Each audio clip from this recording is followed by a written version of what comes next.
पिंड पदावर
नीलांबुज श्यामल कोमलांग सीता समोर पीतवाम भागम तारो महासायक चारु चापो नमामि राम रघुनाथ वंशं नमामि राम रघुनाथ वंशं कृष्णाय वासुदेवाय हरे परमात्मने प्रणत क्लेशनाशाय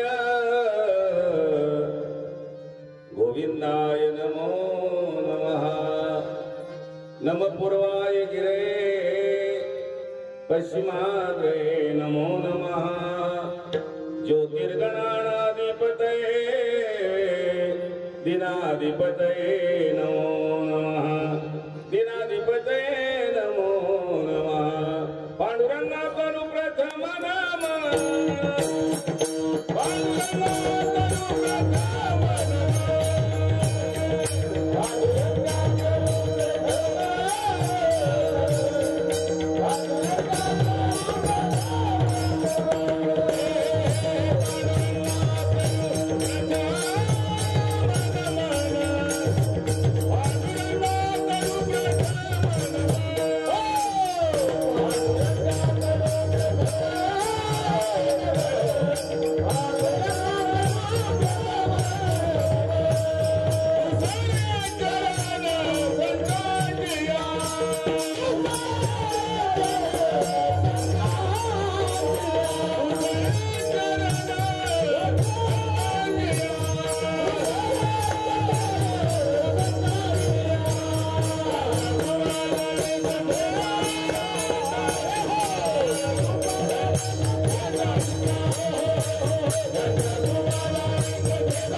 संत महान भगवत कठोर कीर्तनकार विश्ववंदनीय भजन सम्राट श्रीमान देहोची पासू साधू वारकरी संप्रदायामध्ये ज्यांनी वेदवाणी पुराणवाणी उपनिषदवाणी शास्त्रवाणी कठीण अवघड दुर्लभ तुम्हा आमाच्या आवाक्याच्या बाहेर असलेली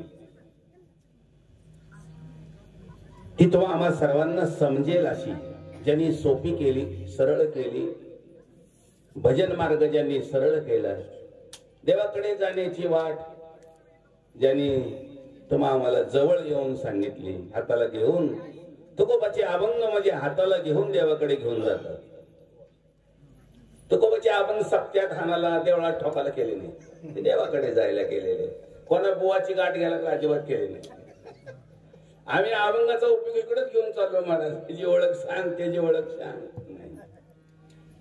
तुकोबाने अभंगाच्या द्वारे गणगोताची ओळख केली नाही भगवंताची ओळख केली विठाल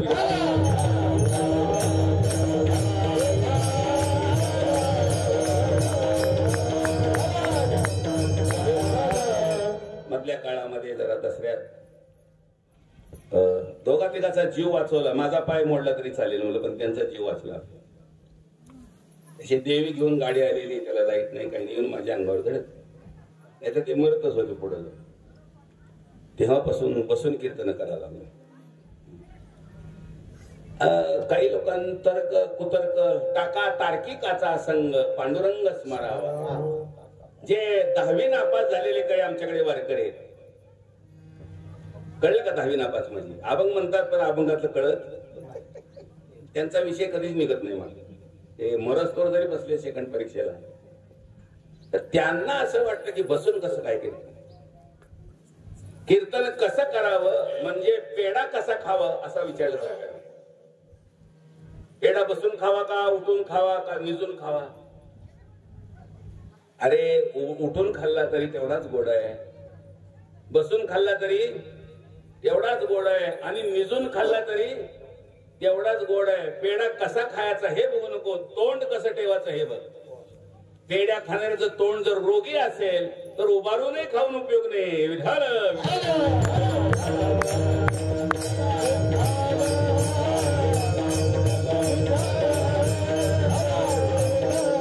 हे मी सांगत नाही, तुकाराम महाराजांचा GR आहे. GR म्हणजे कळतो का? त्यात दुरुस्ती होत नाही. जगद्गुरूचा GR आहे महाराज. बैसल्याने गाता उभा नारायण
निजून.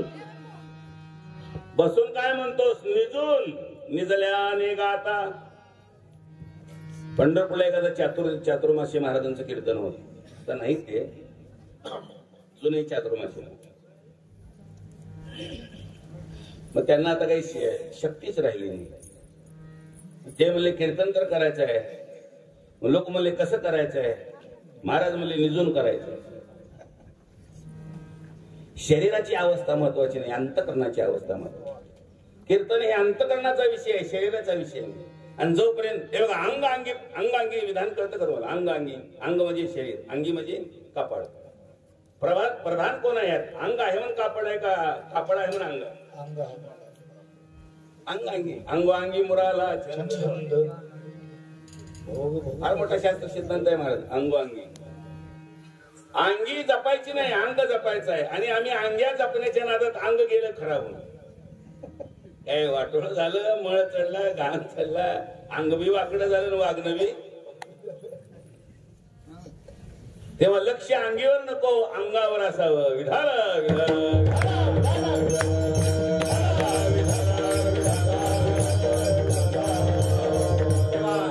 तुमच्या मनात काही तर्क कुतर्क येऊ नये म्हणून हा GR दाखव. निजून करा, बसून तर उत्तमच. उभा राहून केलं वृत्ती जागेवर नाही, काय फळ आहे? बसून केलं अंतकरण ताब्यात नाही, काय फळ आहे? आणि निजून केलं वृत्तीतून भगवान परमात्मा प्रगट होतो, किती फळ आहे?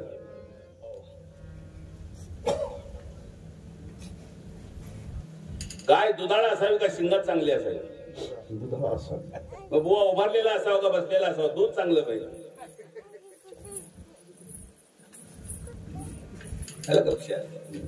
दुधाळ जनावर लक्ष्मी आहे आणि शिंगात चांगलं आहे, पण वासरालाही पिऊ देत नाही. अवदस आहे विठाल.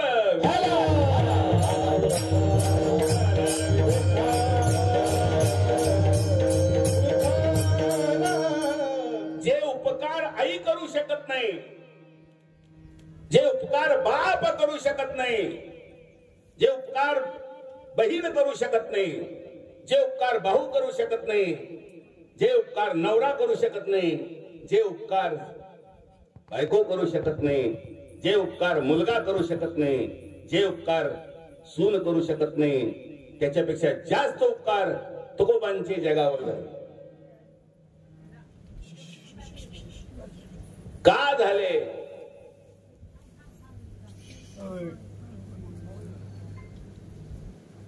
आता बोलू नका. का झाले त्याचं कारण आहे. तुकाराम महाराज अभंकराचे आणि त्यांच्या घरी वेद पाणी भरायचं. तुकावदे वाणी वेद वाहे पाणी, त्याचे घरी वेद वाहे पाणी, त्याचे घरी वेद वाहे पाणी.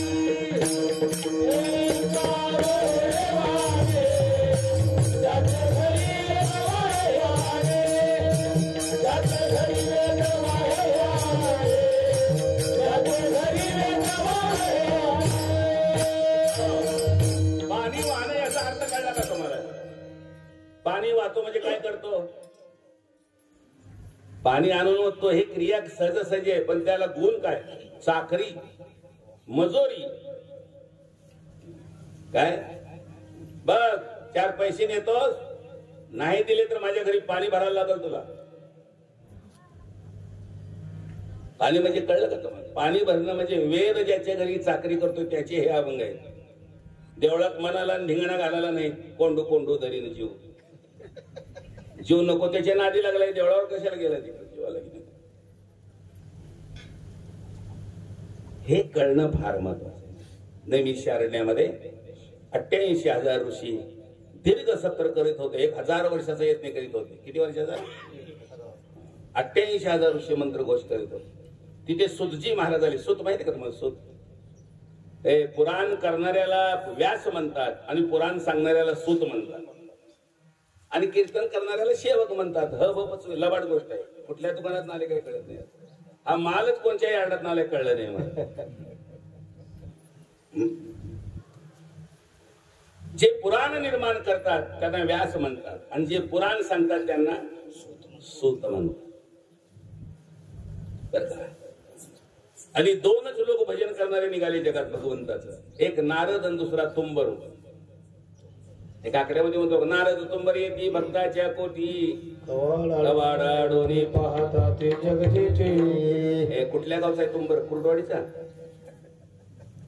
रोपड्याचा आहे का? कुठला आहे तुंबर? कधी गाठ पडली का नाही?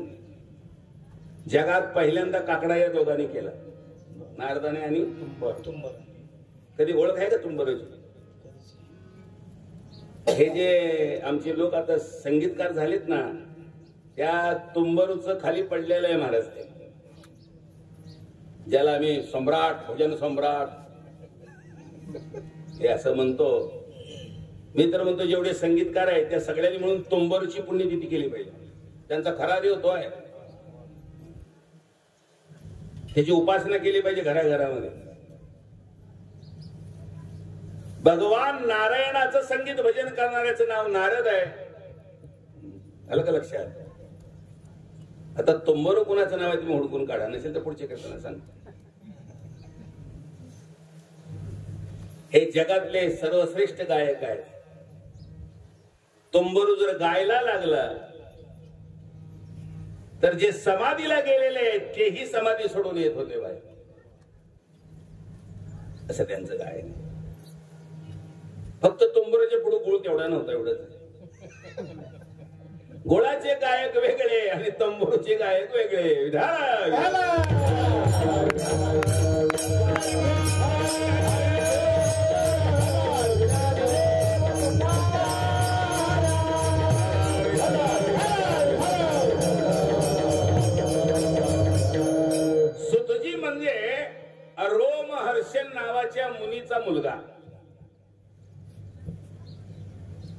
जसे इकडे व्यास मुनी त्याच तोडीचे रोमहर्षण मुनी होऊन गेले.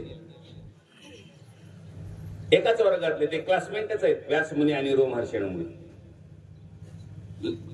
व्यासांचे क्लासमेट माहिती आहेत का तुम्हाला? मैत्रेय मुनी. हे कायच माहिती, आमच्याच मंडळातली माणसं आम्हाला नीट माहिती नाही. इकडे कोण चाललंय? पौर्णिमा दुपारनं सोडतो, सकाळी काय करते पौर्णिमा सोडून? हे धरावं लागतंय आधी. काय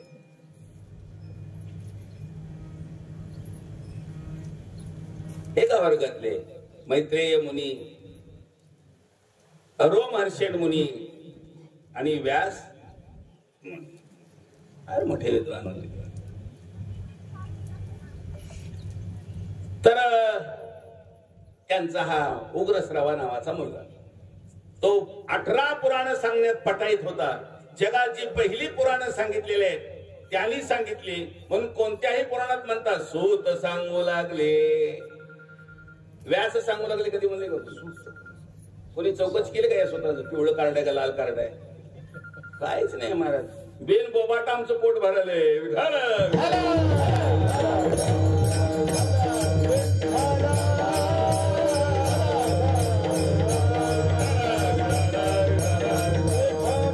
आणि मग हे सुतजी फिरत फिरत तिथं आले, नैमिषारण्यामध्ये आले. आता कीर्तन संपल्यावर फोन करतो मी. नैमिषारण्यामध्ये आले. 88,000 एका ऋषीची 1.25 लाख वर्ष तपश्चर्या होती. मला त्यांना जर गायीचं दूध पाहिजे असेल तर अशी जिवंत गाय नसायची. गायीचं चित्र काढायचे तिथनं धार काढायची. फक्त डेअरी काढली नाही म्हणून त्यांच्याकडे धार राहायची. आमच्यासारखे बोन डेअरी आणली असते. टाळ ह्याच्याच घरात, हिना ह्याच्याच घरात, कपड्याच्या थोडल्या पोराकडं बुडाल भाव गावातलं भजन पाहत. वारसा हक्काच्या इस्टेटी सारखं झालंय हे.